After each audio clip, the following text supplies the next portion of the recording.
Hello दोस्तों, मैं अजीत स्वागत करता हूं आपके अपने यूट्यूब चैनल AKS नॉलेज गुरुजी पर। तो आई होप आप लोग स्वस्थ होंगे, मस्त होंगे और अच्छे से अपनी तैयारी कर रहे होंगे।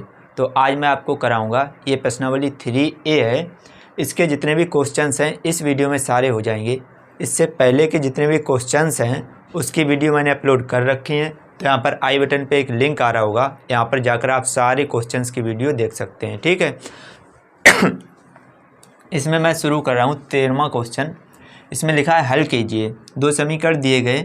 ये समीकरण देखने में भले ही थोड़े डिफ़िकल्ट लग रहे हैं, लेकिन मैं आपको बहुत ही आसान तरीके से बताऊंगा। वीडियो को एंड तक देखते रहना।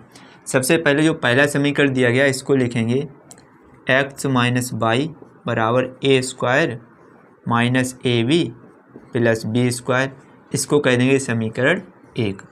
दूसरा समीकरण इसके नीचे x माइनस वाई बराबर लिखा है a² plus AB plus B²। इसको कह देंगे समीकरण 2।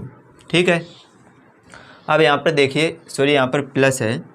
अगर यहाँ पर ध्यान से देखेंगे तो वाई के जो गुणांक हैं दोनों समीकरणों में वो समान है, लेकिन चिन्ह जो है वो कैसे हैं, विपरीत हैं। तो विपरीत चिन्ह वाले जब गुणांक होते हैं समीकरणों को जोड़ देते हैं। तो यहाँ पर लिखेंगे समीकरण 1 प्लस समीकरण 2। दोनों समीकरणों को जोड़ देंगे तो समीकरण 1 लिखेंगे x माइनस वाई बराबर a² minus AB plus B²। समीकरण 2 इसके नीचे लिखेंगे x प्लस वाई बराबर a² plus AB plus B²। यहाँ से हम क्या करेंगे, जब भी समीकरणों को जोड़ते हैं तो चिन्ह बदलते नहीं है। y से y कैंसिल, x और x जुड़कर हो जाएगा 2x बराबर a और a² और a² जुड़कर हो जाएगा 2a²। AB माइनस का और प्लस का कैंसिल, B² प्लस B² जुड़कर हो जाएगा प्लस के 2B²। यहाँ पर 2x बराबर 2 आ रहे दोनों में से कॉमन, क्या बचेगा a² प्लस B²। यहाँ से x बराबर 2 गुणे में इधर भेजेंगे, कहाँ जाएंगे, बटे में। तो 2 कोष्टक में a² प्लस B², ये बटे में आ जाएंगे 2। 2 से 2 कैंसिल, तो x का मान कितना आ गया, a² प्लस B²। ठीक है, ये क्या हो गया, x का मान। अब जो x का मान निकला ये समीकरण 1 में रख देंगे। तो यहाँ पर क्या लिखेंगे, x का मान समीकरण 1 में रखने पर, x का मान समीकरण 1 में रखने पर समीकरण 1 लिखेंगे x माइनस वाई बराबर a² minus AB plus B²। अब यहाँ से क्या करेंगे, x का मान कितना निकला, a² प्लस B², यहाँ रख देंगे a² plus B² minus Y बराबर a² minus AB plus B²।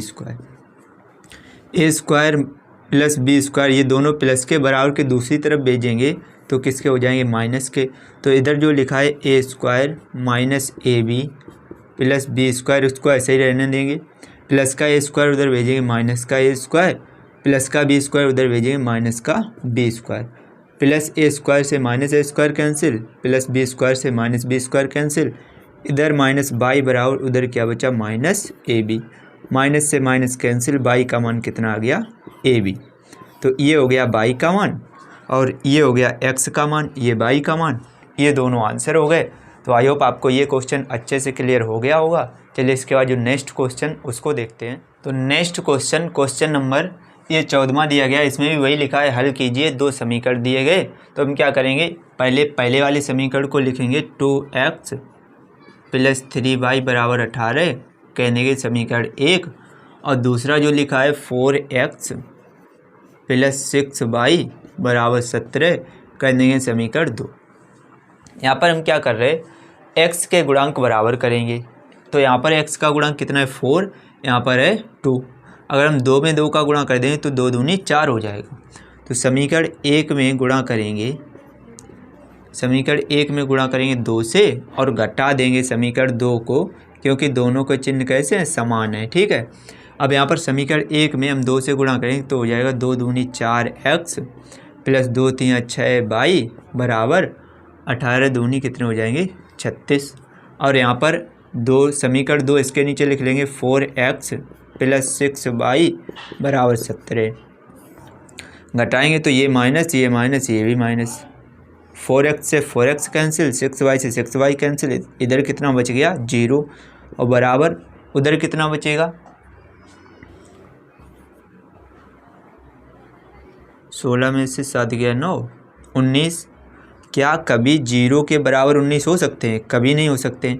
और इधर कोई गुणांक बचा भी नहीं, ये कभी संभव हो नहीं सकता। यानी कि जो ये समीकरण दिए गए इनका कोई भी हल नहीं है। तो यहाँ पर हम नीचे क्या लिखेंगे, अतः समीकरणों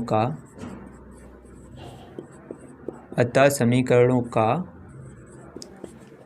कोई हल नहीं है।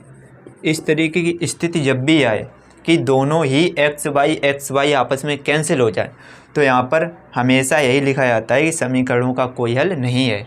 कोई हल समीकरणों का इस स्थिति में नहीं होता है। ठीक है, तो आई होप आपको ये क्वेश्चन अच्छे से क्लियर हो गया होगा। इसके बाद इस प्रश्नावली का लास्ट क्वेश्चन, चलिए उसको देखते हैं। इसके बाद जो नेक्स्ट क्वेश्चन नंबर 15, इसको देखते हैं। काफ़ी मज़ेदार क्वेश्चन है। इसमें भी वही लिखा है, हल कीजिए x - y बराबर 13 बराबर √x + √y। इसमें वैसे तो देखने पर ये लग रहा है कि एक ही समीकरण दिया गया है। ऐसा नहीं है, समीकरण 2 ही दिए गए। कैसे देखिए, एक तो दिया गया x + y बराबर 13, तो x + y बराबर 13 लिख दिया समीकरण 1। अब जो 13 लिखा है यही इसके बराबर है, तो दूसरा जो समीकरण है वो है √x + √y बराबर 13, ये दिया गया समीकरण 2। अब इसमें एक समस्या है, यहाँ पर माइनस है। अब इसमें क्या एक समस्या है, यहाँ पर अंडर लगा और यहाँ पर अंडर नहीं लगा है। तो इसको हम थोड़ा सा हल करेंगे, एक समीकरण और बनाएंगे, उसके बाद दोनों को हल करेंगे। तो हम क्या यहाँ पर लिख रहे हैं, समीकरण 1 से समीकरण 1 को थोड़ा सा हल करेंगे। समीकरण 1 क्या है, x - y बराबर 13। यहाँ पर x को लिख लेंगे √x का स्क्वायर, क्योंकि वर्ग से स्क्वायर हट जाता है √, इसीलिए इसको हमने ऐसे लिख लिया। माइनस y को लिखेंगे √y का होल स्क्वायर बराबर 13। अब यहाँ पर क्या करेंगे, a² - b² वर्गांतर वाला सूत्र लगाएंगे। तो एक कोष्टक में हो जाएगा √x + √y और एक कोष्टक में हो जाएगा √x - √y बराबर 13। ठीक है, अब यहाँ पर क्या करेंगे, समीकरण 2 से √x + √y बराबर कितना है 13, यहाँ पर लिख देंगे। तो 13 कोष्टक में √x - √y बराबर 13, 13 से 13 कैंसिल, तो क्या बचा √x - √y बराबर 1। ये हो गया समीकरण 3। अब देखिए समीकरण 2 और समीकरण 3 सेम बन गए। इन दोनों समीकरणों को हल करेंगे, इससे x और y के मान निकल के आएंगे। ठीक है, अब हम यहाँ पर क्या कर रहे हैं, y के गुणांक देखिए एक जैसे हैं, तो समीकरणों को जोड़ दे रहे हैं क्योंकि चिन्ह विपरीत हैं। तो यहाँ पर लिखेंगे समीकरण 2 + समीकरण 3, समीकरण 2 + समीकरण 3। समीकरण 2 को लिखेंगे √x + √y बराबर 13। समीकरण 3 है √x - √y बराबर 1। समीकरणों को जोड़ेंगे तो √y से √y कैंसिल, √x और √x जुड़कर हो जाएगा 2√x बराबर 13 और 1 जुड़कर हो जाएंगे 14। अब यहाँ से 2 जो हैं वो बटे में जाएंगे, तो x √x बराबर हो जाएगा 14/2। 2 से कैंसिल करेंगे, 2 × 2 2 7 14। तो √x बराबर कितना आ गया 7। ये मान निकला √x का, हमें निकालना है x का। अंडर हटाने के लिए हम यहाँ पर दोनों पक्षों का वर्ग कर देंगे। तो यहाँ पर आ जाएगा √x का स्क्वायर बराबर 7 का स्क्वायर। अंडर से वर्ग हटेगा, यहाँ पर बचेगा x बराबर 7 का वर्ग 49। तो ये x का मान कितना आ गया 49। x का जो मान निकला समीकरण 1 में रख देंगे, y का मान भी निकल आएगा। तो यहाँ पर क्या लिखेंगे, x का मान समीकरण 1 में रखने पर, x का जो मान है समीकरण 1 में रखेंगे। समीकरण 1 है x - y बराबर 13। तो x का मान जो आया वो 49 - y बराबर 13। 49 को उधर भेजेंगे तो -22 बराबर 13 माइनस 49। ठीक है, -22 बराबर 13 में से 49 घटे तो माइनस के 36, माइनस से माइनस कैंसिल, y बराबर कितना आ गया 36। ठीक है, तो ये हो गया x का मान, ये हो गया y का मान। आई होप ये हो गए दोनों समीकरणों के हल। आई होप आपको ये क्वेश्चन भी अच्छे से क्लियर हो गया होगा। वीडियो अच्छी लगे तो लाइक कर दीजिए और चैनल पर अगर पहली बार आए तो चैनल को सब्सक्राइब कर लीजिए। चलिए इस वीडियो में बस इतना ही, मिलते हैं नई वीडियो के साथ, नई प्रश्नावली के साथ। तब तक के लिए जय हिंद, जय भारत, जय माता दी।